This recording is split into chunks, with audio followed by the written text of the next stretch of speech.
Je m'appelle Maude, je travaille pour les mercredis de l'été, donc ce soir et puis la semaine prochaine. Normalement je travaille au théâtre de Morlaix et là je fais la Régie Lumière.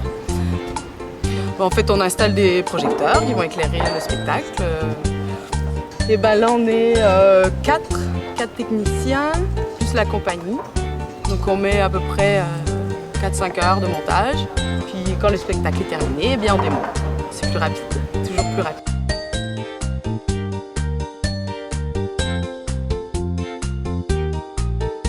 Maintenant, ça va beaucoup mieux à l'intérieur de moi-même. Et je suis devenu quelqu'un de complètement normal.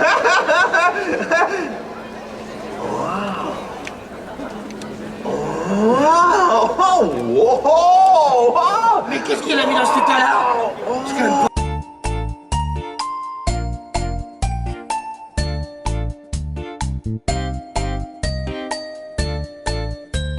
Swing, sing, sing, sing, sing. Everybody start to sing. Whoa, whoa, whoa. Now you're singing with a swing. Sing, sing, sing, sing. Everybody start to sing. Nous sommes Toi, tu t'appelles Clémentine. Nous sommes un duo Nous sommes un duo danse-musique. Né il y a 1 an. Et voilà, Oriane Germser danse, corps, mouchoir. Et moi, je sais pas. Clémentine, multi-instrumentiste, tuba, clavier, chant, voix, texte.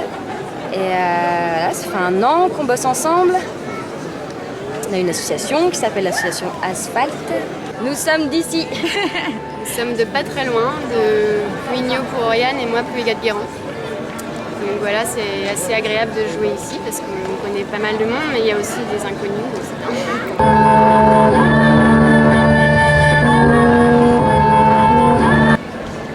bien. Elle s'est faite en plusieurs étapes.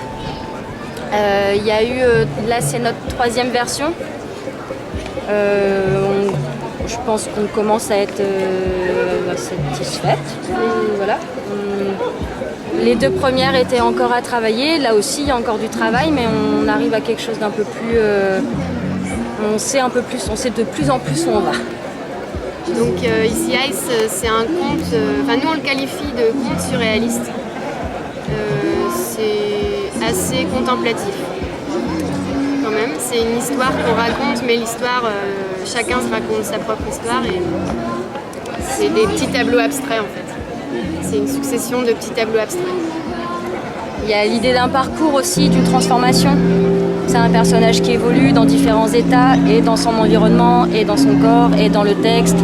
C'est différents tableaux, et voilà, c'est comment ce personnage évolue dans tout ça. Si parmi vous, il y aurait un chevalier pour m'aider. Chevalier. Chevalier. Vas-y, crie. Pas mal, crie. Ouais, très bien, il y en avait un autre par là, vas-y, crie. J'ai un autre rôle pour toi. Crie. Crie.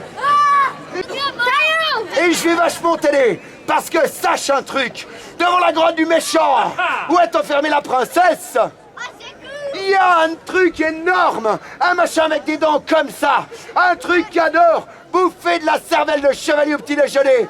Ensuite, il lui gobe les yeux. Ensuite, il l'écrase avec le coude. Calme-toi. Tu vois pas qu'il lui fait peur? Je t'ai fait peur? Non, il a pas peur, c'est un chevalier, tu rigoles. Ça c'est un chevalier, il dirait Taillon. Chevalier? Taillon. Arrête de te moquer, c'est la première fois qu'il joue ce rôle. T'es gentil, hein.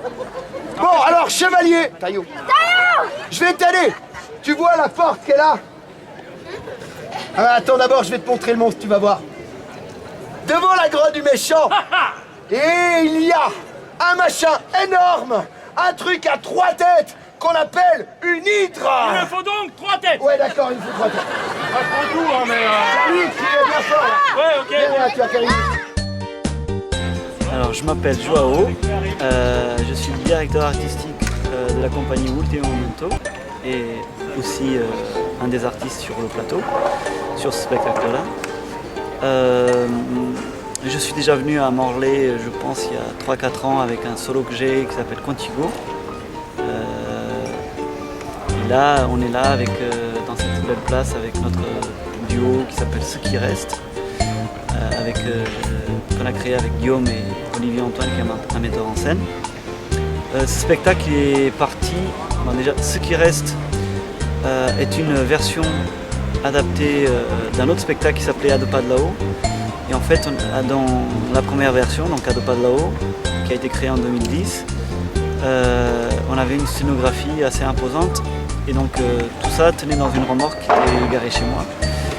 Et on s'est fait voler en fin 2011, donc presque un an et demi après la première à deux pas de là-haut. Donc d'un coup, il n'y avait plus rien. Et pendant un moment, je me suis dit qu'est-ce que j'allais faire. La colère est passée et je me suis dit qu'est-ce qui reste? Il reste ce qu'on sait faire. Ça, ils ne pourront jamais nous voler. Et donc j'ai rappelé toute l'équipe en leur disant que s'ils voulaient, on pouvait essayer de recréer quelque chose à partir de ce qu'on avait comme la matière de travail. Et on est parti recréer pendant 2 semaines à Elbeuf ce spectacle-là, que du coup devenait par conséquent beaucoup plus dans les rapports humains, beaucoup plus, vu qu'il n'y avait plus de scénographie. En quelque sorte, on a gagné avec ce vol parce que le spectacle est devenu plus tout-terrain. Avant, on ne pouvait pas jouer en extérieur parce qu'il y avait la grosse scénographie et que il y avait une visibilité qui était très restreinte. Il fallait vraiment que ça soit frontal. En plus, c'était vachement complexe à monter. Souvent, on doit démonter vite parce que les conditions à l'extérieur ne sont pas les mêmes. Et donc là, on a cette possibilité-là. On a gagné dans notre rapport avec Guillaume parce que la scénographie était très imposante et du coup là, il n'y en a pas. Donc c'est l'humain qui a repris le dessus. L'histoire du spectacle, c'est quelque chose de assez simple quelque part. Il s'agit de 2 personnages. Au départ, il n'y en a qu'un. C'est inspiré d'un écrivain américain qui est un neurochirurgien qui s'appelle Oliver Sacks, qui a écrit un livre qui s'appelle L'homme qui prenait sa femme pour un chapeau.